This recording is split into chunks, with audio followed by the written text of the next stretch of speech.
So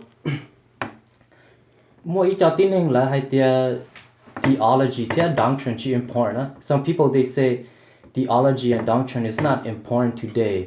Có họ taught cho họ nên đó này có do tế cho tin hình đó đi. That reminds me of when I first start studying the Bible. Before that, that's what I used to think too. But, and I felt really bad that nobody told me that it is very important. And the reason is because theology means, well, let's break it down, right? So theology, theo means God, logia or ology, the logia, logic. And so if you study biology, it's life logic. Psychology, it's the mind logic.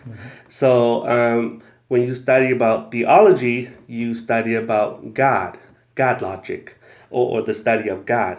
And so when you're reading the Bible, it is theology. It doesn't matter how people explain it to you.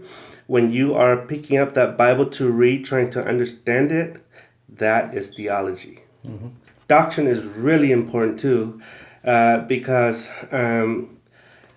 doctrine hinges upon getting it right. So if you don't get it right, you might end up writing another book about the Bible. And we see that in America right now. Like for example, Joseph Smith, right? He believed that what he believed was right, but he never checked his doctrine. And he never understood about doctrine. He believed that all the churches during that time was all wrong. And so he started writing a book, which he claimed one of the angels gave him. And so theology is very important. Doctrine is very important. And you have to get it right. If you don't get it right, you could become an apostate, apostate này ạ, thì ta ta có trên dục kế này ạ, thì con become ilu church cult này ạ, thì so yeah, it's very dangerous, and you have to know you have to know Orthodox theology, and make sure you get it right.